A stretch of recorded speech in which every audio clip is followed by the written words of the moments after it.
Hello, everybody. Welcome to NWR TV. I'm John Reardon. I'm joined by a couple of my pals, Neil Ronahan Hi, everybody. and Jordan Rudick. Can we be Poke Pals? We can be Poke Pals. We're going to talk about Pokemon. We're all going to be weird-looking dittos. There's a Pokemon Direct happening later this week, and we've had some recent Pokemon news. We have some Pokemon hopes. We have some Pokemon dreads. It's like Metroid Dread, but not as good. And we're going to talk about them tonight. Instead of watching the State of the Union. Okay. I was going to make a joke, but there's no jokes I can make on YouTube without getting our channel. Did either of you actually watch the Poptopia? What the game is called? Poptopia. Pokemon Poptopia. We're staying here all night until you get it right. Until I can get it set. Yeah. These guys know I'm on like 3 hours of sleep. I'm hosting. It's gonna go great. Buckle in. I watched some of the Treehouse Live with Poptopia, basically enough to have my priors confirmed that it's the Dragon Quest Builders team making a similar styled Pokemon game, and it looks frankly incredible. Like, very excited for that game in a way that I didn't expect when it was announced. I've been waiting forever for Dragon Quest Builders 3. The first two games were great. The second one in particular. I was curious what this team was up to. This is a cool amalgamation of properties, right? Like Dragon Quest Builders was already that, and now you're adding a third one to the mix, kind of, which is pretty neat. So yeah. I didn't watch any of the Treehouse today. I don't really want to. Honestly, I forgot about it. But I don't need to or want to see any more of this game. I was already kind of sold on it after the previews were pretty glowing. So we're looking forward to this early March title for sure. Yeah. I mean, I have a feeling, and I feel like you saw some of that in the previews.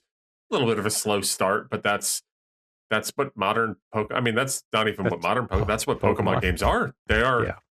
I mean, I adore them all. They are ostensibly for children. So that's the way it is.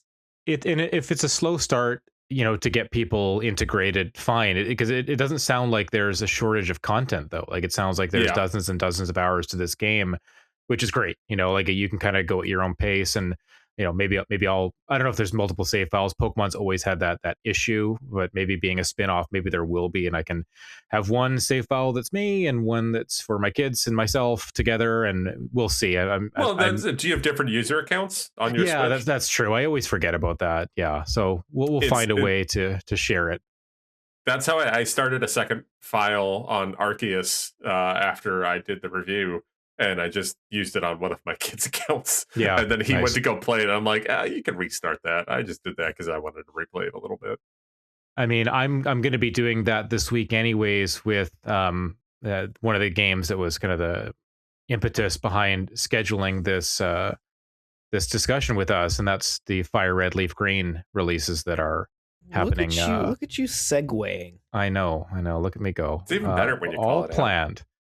but that's one of the reasons why I wanted to talk with you guys, is because Fire Red and Leaf Green getting a Switch release is a big deal. This is the first time we've had one of the classic games be re-released in some form, and I know people were disappointed about it not being NSO, but there's too much money to be made. And so of course it's getting a $20 US release this Thursday. So my comment on those is it's less that, I mean, if it was on NSO, great, awesome. I fully expected them to sell these separately if they ever did release them. My one critique from what we've seen so far is that it seems like there are none of the emulation features of NSO, like filters or save states or rewind or anything like that. And I hate that a whole lot, especially for $20. The filter thing, I'm with you, and I think having some of those niceties, especially for Game Boy Advance games, because they look really ugly unfiltered. Yep. Yeah, like that, I'll give it to you. I do. I mean, whether or not I fully agree with it, I understand why they don't have things like save states or rewind, because it can lead to good old save scumming. And I mean, like Pokemon Home support, I think was included in the announcement initially and then removed. Yes. that was going to be my thing. Is hypothetically the thing that that safe scumming would protect us against isn't officially even part of this yet. So it'll be interesting to see if that actually happens. But then if it does, are there really people who have wanted to cheat at Pokemon this entire time, but have waited for this release to do it? So I think there's a degree that the Pokemon company likes to have kind of sanctity to like the mainline non-emulation stuff. Because like in theory, I think the cutoff is I don't think you can do anything from Game Boy Color, but I think you can bring a Game Boy Advance Pokemon, like bring it all the way to Sword and Shield. And Mm-hmm. if they, I mean, like I hesitate a little bit to be like, oh, Pokemon Home Support's definitely going to come to Fire Red Leaf Green. Like it was, like I feel pretty confident it's going to happen, but I feel like I'm just going to back off from saying 100% it's going to happen. But when it does, you could, in theory, have your Charmander that you pick in Fire Red and bring it forward to, Scarlet and Violet and Gen 10. And like with that, the Pokemon Company doesn't want to have glitches come about. Maybe they're just scarred by missing now. That they want to make sure that there's some kind of degree of like, this is not messed with, this is legit. It just feels like a blanket approach to everything. And I think that's just the way they've kind of always done things. Yeah, there aren't going to be save states or rewind or anything that could be subverted to have any kind of noticeable impact on the competitive scene or Pokemon as a brand. They're so risk averse in that sense. And we know they're Yeah. risk averse because they've been making the same game for years and years without changing major mechanics or focusing on the presentation or adding voices or anything like that. So it does feel like par for the course that this is a no frills, no bells and whistles product. Disappointing, sure. I agree. I'm just trying to. The state of the games industry is so frustrating and tenuous at times. Studios closing left, right, and center. I'm just trying to embrace the positive aspect of this release in particular. That it's an opportunity for my kids to play a game that I grew up with. And that's always special to me for sure. I do think, like you said, Neil, Pokemon Home will probably come, and maybe we'll experiment with that at some point. But for now, for this release, I am pretty excited about it. I feel like I'm learning more about the post game of these titles that I don't have a lot of recollection of. So I would pretty much drop games after the Elite Four. Same, yeah. So to see It's that we're really getting like an opportunity to, I didn't even played Ultra Sun or Ultra Moon. I don't know if you dabbled in those at all. I dabbled in them, but I'm also historically I've never been a big third version player. Yeah, I'm the same too. Like, and that's kind of how I felt with Ultra Sun and Ultra Moon. Yeah. I never played Emerald. I did get Crystal on 3DS, fortunately, before that on the Virtual Console before that shut down. But I never played it through. So. Yeah, I like the idea of going through this game, just being very thorough about it. Because when I'm playing games with my kids at the same time, we are fairly thorough until they burn out. And for Pokemon games, they don't seem to burn out. We just kind of cycle among them. Like we'll be playing one game, and the next day, I'm like, oh, we should be playing Pokemon Shield. I'm like, we haven't played Shield in 3 months, and we haven't finished ZA yet, and they still want to get the DLC. And I'm like, you need to finish a game before we buy any DLC. And so it's just kind of a funny thing of going through these games with them. But this one we like drafted Pokemon on paper. Like we found like a randomizer online. We're drafting teams, and we're just kind of, these are things I would do with my friends, when we were first getting into these games. So I'm trying to kind of, I'm living vicariously through them, and they're kind of having the experience I had when I was younger. And there's this nice kind of synergy and nostalgia all wrapped up into that process. Yeah, like that's what, when these were announced, I talked to my oldest kid of like basically like, hey, like this is coming out next week. Like these are games from 20 years ago. Like which version do you want to get? And he's really big into Charmander right now. So Fire Red is the choice. Yeah. So when these come out, he'll get Fire Red. I'll get Leaf Green. And then we'll be able to trade stuff, which is cool. It's kind of the bummer that really the first Pokemon game that my older kid really got into was ZA.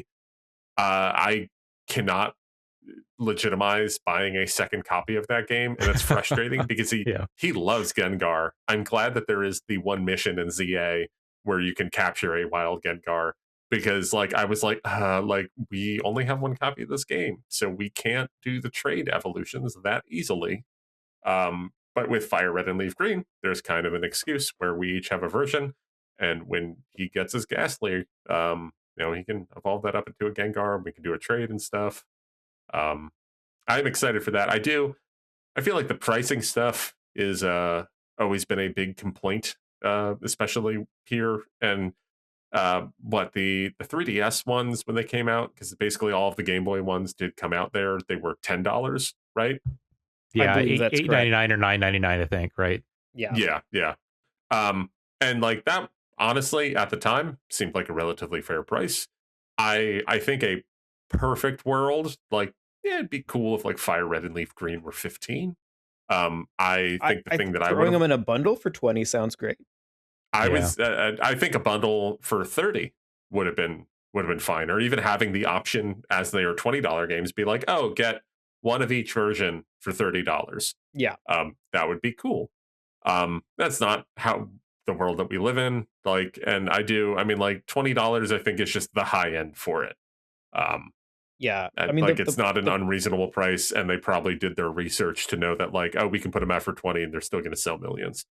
The Pokemon Company is a small, scrappy, independent company. Yeah. And they really have, they have to price things to support, their studios and make sure they survive in these challenging times that the Pokemon Company is facing. Yeah, as the biggest, I believe, the highest profiting brand ever. Hello Kitty sometimes is ahead of them. I hope. But it depends. Yeah, they're up there. They're in the top 2. You promised we weren't going to mention Hello Kitty on this podcast. You promised. And you broke that promise. I've now dropped out of here, Cinema Roll. Hello Kitty and the State of the Union. It's but my 2 things that I was trying to avoid talking about. That's 2 strikes, John. You got one more. Now I will question for you guys, of the sort of like Game Boy to Game Boy Advance and maybe even DS Pokemon games, is this the one you wanted? Because I had the thought when this announced that because of Let's Go Pikachu and Eevee, which in my opinion, are the best versions of the Kanto Pokemon games, I kind of don't want this one. Did you guys have that experience at all, or are you? So it is the problem with Kanto and Gen 1 in Pokemon.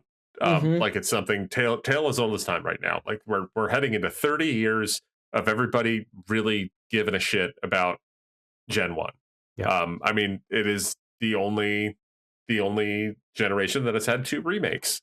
Yeah. And it constantly gets re-releases in a way that some of the other games do not, like Black and White. Very highly acclaimed games. Yeah. You cannot get them anywhere. So with this one, I would have loved if we also saw Ruby, Sapphire, and Emerald on GBA. I understand why you'd probably want to, re-release the GBA games next. That's kind of where you are in the, we're going through re-releasing the old ones. But I do agree with you that Pokemon Let's Go is probably the best version of Gen 1. Yeah. I do also think that Pokemon Let's Go exposes the fact in probably the clearest I've ever seen it of the weaknesses and problems with Gen 1. Like how, ghosts are just broken because they're supposed to be good against psychic, but every ghost is also poison. And you really have a lack of type variety as you get into the back half of that game that I think Let's Go Pikachu and Eevee like absolutely slap, but every time I've played through them, which has been a number at this point, I always peter out once I get halfway through it. Yeah, I realized the DS ones would be a bit more effort to make work, but like I was just thinking about even Heart Gold and Soul Silver, like another super popular one, would just be something. Even though that one's also been re-released, like just something besides Red and Blue. Well, it's the most we've really had is any other generation has gotten one remake, because we've had and the everything up through Gen 4. Gold and Silver they were the ones re-released on 3DS, right? Yeah. Well, Gold, Silver, and Crystal were on the Virtual Console. Yeah. Okay. Yeah. So we did get Gold, Silver, Crystal, and Red, Blue, and Yellow on 3DS Virtual Console. And then as far as remakes go, the first one was Fire Red and Leaf Green 20 years ago. Then we had Heart Gold and Soul Silver on DS in 2009, 2010. And then Omega Ruby, Alpha Sapphire, 3DS after X and Y, circa 2014, 2015, I think. And then we got Blood Diamond and Shitty Pearl. Which honestly, like, those are really bad remakes, but here's the thing. They do the job. They were made in like 6 weeks. Yeah. Like, when you do the math on those games for that poor company they like kidnapped in the dark of the night to remake Pokemon games, the timeline is amazing for those games. Yeah, I do. I mean, it's still, I think Pokemon Brilliant Diamond and Shining Pearl, I used to do, I mean, I still have my wild list of like my top 25 every year, but I used to do write-ups on the website for it. And the paragraph that I wrote about Brilliant Diamond and Shining Pearl is maybe one of my favorite paragraphs that I've ever written on Nintendo World Report. Because it's just getting at about the fact that, like, no, these games are terrible, but like that's what makes me feel nostalgic for the series, because you know what game was horribly broken? Pokemon Red and Blue. Yeah. I think, going back to your original question, John, like, what were we hoping for? I think I was just not hoping for Red, Blue, and Yellow. And then the second thing I was hoping not to see was Gold, Silver, and Crystal, because again, those got the 3DS re-releases. They're the most recent, like, retro releases of Pokemon games on a digital storefront, right? That's what they are. So this is almost going in order, and then you could do, I guess Ruby and Sapphire would, in theory, be next, right? Heart, you mentioned. I'm still hopeful for those, because I'm one of those sickos who's always wanted a Let's Go Johto and was surprised it didn't happen. Especially I would too. I would given love how that. well Let's Go sold. You'd think just use the same art style and just move over to that world. You've already done half the game because it has Kanto in it. So you're like just building up one more extra world. You thought that was easy, but they don't. Sometimes they take the easy route and sometimes they don't. And so it's hard to kind of guess at what is next, right? Is there a black and white remake that's been rumored? Is that going to be announced soon? Is that coming out? There's going to be a new remake at some point. We just don't know what it's going to be. So I am happy about Fire Red and Leaf Green, because there's so much Kanto nostalgia, and I guess I probably didn't give these games as much time when I was younger, because you're not that far off of playing Blue and Red, and then Gold and Silver, and then the next games to come out or around that time, Fire and Leaf Green. I just played this, right? I'm thinking I've just played this, or I'm still playing this with my friends. We're still having battles at school. Why do I need to play this one? I think me and my brother might, among all our friends, we might have been the only two kind of playing this one at that time. So I don't remember spending a ton of time with this when I was younger. You don't think that this would fulfill a remake window in their release schedule, do you? No. Okay. No.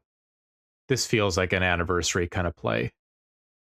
Like, it's the 30th. They need something classic, like classic, and this is it, right? That they haven't done before. And again, it's an easy win. Like, it's easy, not an easy win profit wise, not an easy win necessarily making everybody happy, but like, again, they're gonna sell. They're doing, you can call it a 30th anniversary thing, and they released some artwork today of all the Pokemon kind of twisted into a number 30. They're doing that dance, right? That celebrating the milestone, and this is just part of that, I think. But there's a bunch of other releases, right? There's Poptopia this year. There's Champions is probably coming this year. I think it is 2026, maybe sooner rather than later. And then Gen 10. Like, it's a pretty big Pokemon year. Do you think Gen 10 is coming out this year? I'd be surprised if not. Yeah, I almost 100% think that Gen 10 is this year. Yeah. That'll be Probably November, right? Like November, Black Friday time is a good holiday spot for it to land, as it always has been. Yeah, I was hopeful that after ZA skipped a year and managed to launch without any bugs, that maybe a lesson had been learned that those need to be every other year. Well, yeah, I go mean, ahead. dude, I feel like time has gotten compressed for you, John. Scarlet and Violet, what was it? 2022 is when they came out. Yes, yeah, sure. They came out in 2022. So, I mean, this is the longest we've had between generations. That's what, I may have my date wrong, but yes, that's what I mean. But like the Legends games are still made by the same team that makes the mainline RPGs. It's like Game Freak isn't that big. I believe that Legends ZA had a lot of outsourced work. They all do. Yeah. I mean, but I think Legends ZA specifically, like, you do have a core group that like is, there are folks at Game Freak. I mean, even Game Freak's was a Beast of Reincarnation. Is that the name of their game? Like, that's a small team with a lot of outsourced work that I mean, like, it's the Pokemon machine is always whirring. I mean,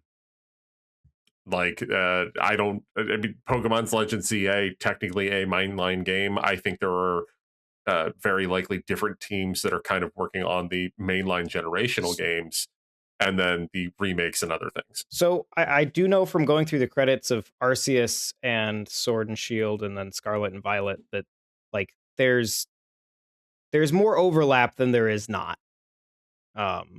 As far as the dev teams for all those games, there are definitely people who are there's definitely, it seems like we put out like Legends ZA is coming out. There's a small little satellite team working on the next thing. And then Legends ZA comes out and the bulk of the studio goes over to work on that while a small satellite team starts the next thing. But they're just...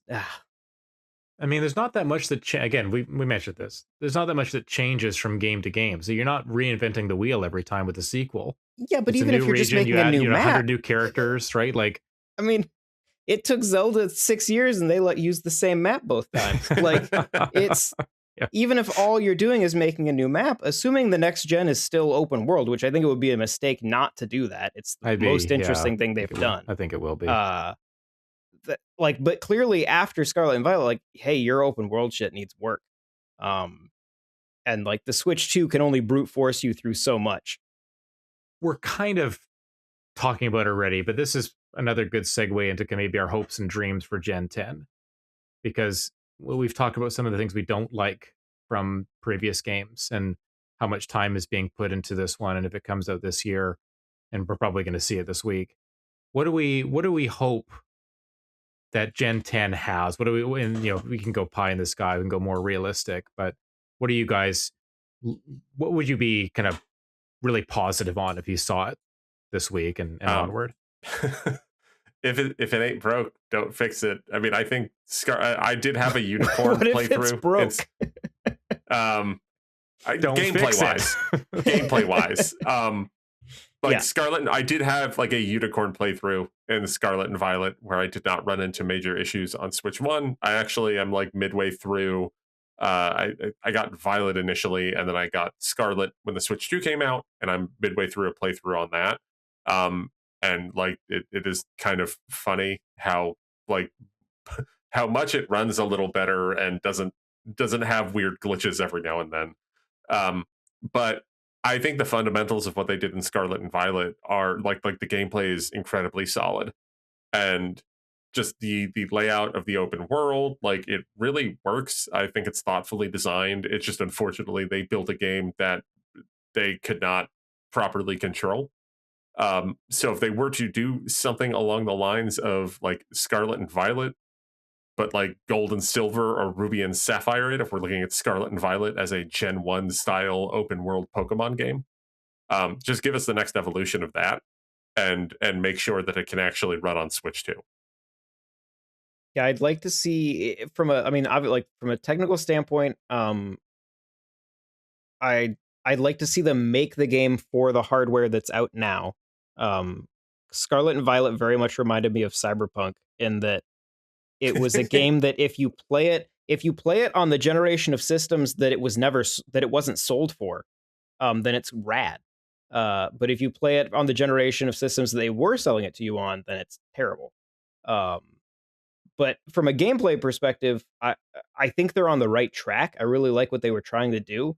I'd like to see them lean into more of the online co-op stuff because I think that was really cool. That kind of shared world stuff you could do. Split screen would be awesome. I really liked that from Let's Go. And then the one kind of more nitty gritty thing that I'd like to see is some proper like level scaling. My biggest gameplay critique with Scarlet and Violet was that there was definitely a gym order they wanted you to go in, but they wouldn't tell you. And so it was sort of just like walk in a direction and go, oh, nope, those are too high. Yeah. Go in a different direction. Nope, those get like kind of like figure out like dowsing rod your way to the right gym. Which is dumb when you could just have it be, hey, whatever gym I do next, make it the level that I'm at. Like just and then like just so it doesn't matter what order I do it in, kind of a Zelda thing where like in Tears of the Kingdom, you do the dungeons in any order, and then once you finish one, it goes and makes all the enemies a little bit harder. Like, yeah, you just do that. So I'd like to see them do to be aware that they have an open world and that people can go through it non-linearly. Or if they're not going to do that, then just signpost which one you want me to go to next, and that's also totally fine. Either way. Yeah, I'm good with either of those solutions, but there has to be something in place because I think that's where my interest in the newer games has waned, or maybe just interest in Pokemon as a whole has waned over the years before I had kids and they got into it, was just the lack of difficulty, right? That one glaring example of this is when you buy the DLC for Scarlet and Violet, which we got for Christmas, have been going through a little bit. You're fighting at least the first part of the DLC. The Pokemon are like level 20 and 30 and 40, and like you've just beat the game, and your Pokemon are like 60 and 70. And my youngest has a ton of fun like running through it, but I'm not having any fun with this. I thought Scarlet and Violet had a level of. I thought the DLC had a level of scaling. Like if you were earlier in the game doing it, I think it was easier, and then if you went in later, so it could go even lower than 20.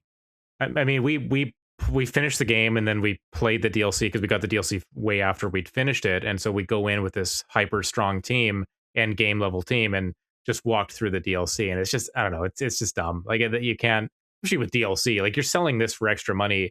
How can that not at least start them off at like 50 or something? I don't know. It wasn't even close. So there is limited level scaling based on story progression. So if it you just do must not scale that much.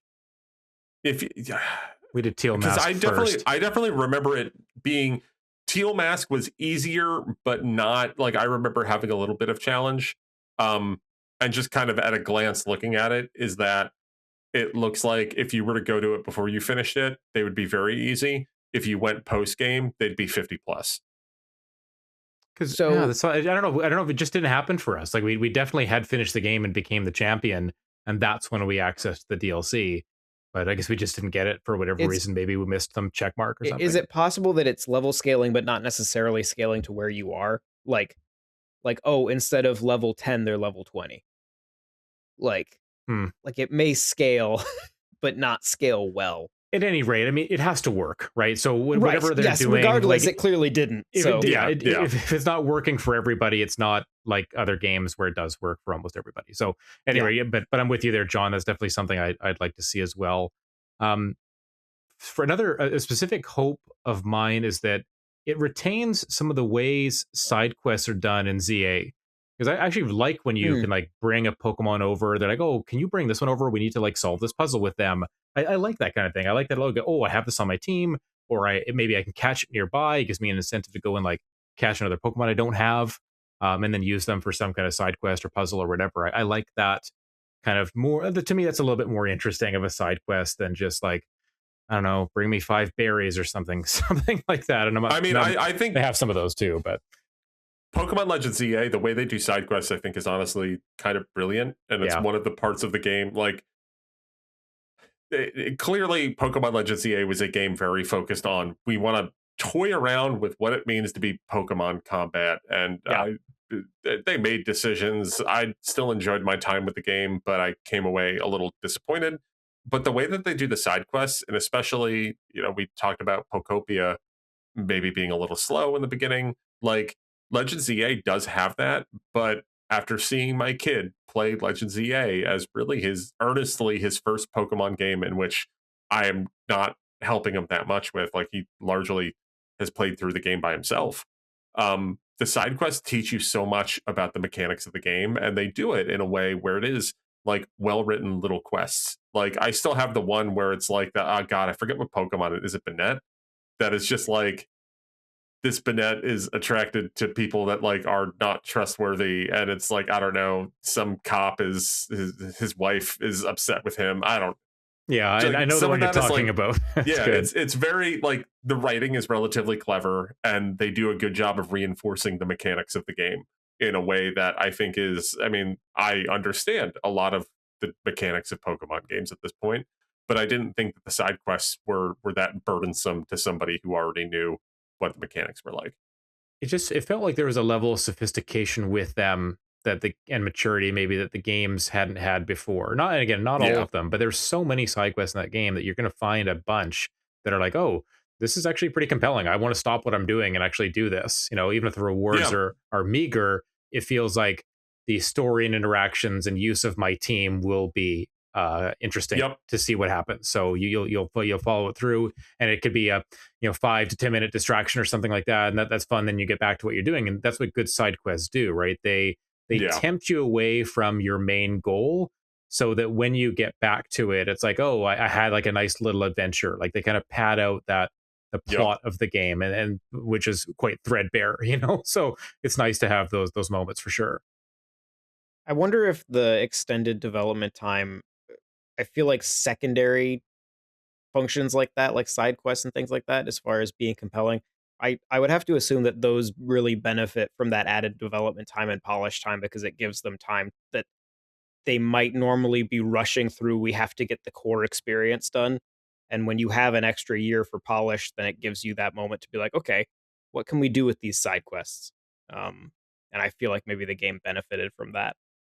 I mean, you referenced Tears of the Kingdom, and I think it was something Yeah. that happened with the development of that and Breath of the Wild, where Yes. I mean, Nintendo had the foundation of what that game was and the map and the world, and the side quests, I think, were largely the last thing filled in for both games. And it was just a lot of endless polish about like, what does this area need? Like, how do we make this more engaging? I'll add one more kind of hope or dream for Gen 10. Sure. I guess I found Scarlet and Violet with the multiple kind of major quests, the choose your own adventure thing, just a little bit less compelling. Maybe I feel like Pokemon already has so much of that choose your own adventure with in terms of whether you want to catch them all or do a main quest. To add kind of other streams of things to do just felt like a little bit much. Like I didn't need all that extra. There's so many Pokemon to catch now that having other kind of main objectives, however long they take, they still felt like a fairly big departure from just doing the gyms or just doing the catching. I don't necessarily need that.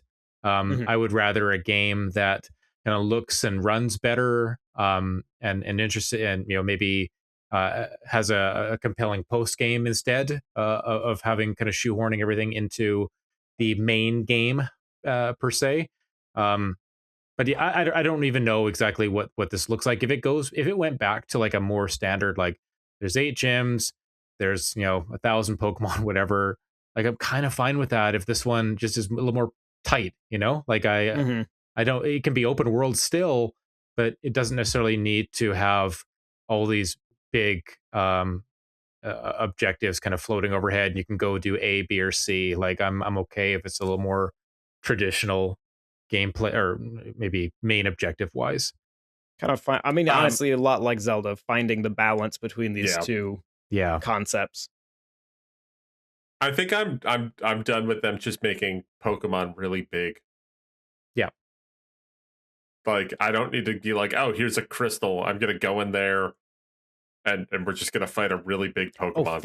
Making reason. Pokemon. I thought you meant making the games bigger, like open world. No, but you mean no, physically just making the literally. Pokemon big. Yeah, I thought that too. Like It's something that I noticed with Legends EA, because I think the Mega Pokemon are actually like cool. Yeah. And like Gigantamax and the crystal stuff, it's just like, that's a Meowth, but he's got like a fireball crystal on his head for some reason. Cool, I guess. Like, this doesn't feel that majorly different from Gigantamaxing, but it was just them big. Now it's just them with a crystal. Like, My youngest and I were watching some videos of like the old Z moves that I think they were introduced in Sun and Moon. yeah, Some of those animations are wild, and I'd be kind of happy if they came back. Like, just as like you choose a super move, you don't need to like transform and fill up the screen. Yep. You just do one like ultimate kind of final smash type move, and it looks awesome. And you do up the animation like it's a Final Fantasy VII summon or something like that. I'm kind of down for something like that. Yep. You've got all these mechanics you've introduced over the years. It's okay to, I mean, they brought back megas, right?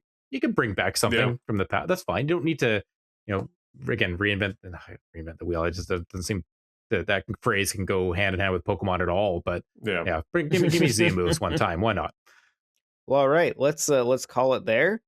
Let us know what you're looking forward to in Gen 10, be it gameplay or merely a frame or two happening. Will the windmills all move at the same speed? It remains to be seen.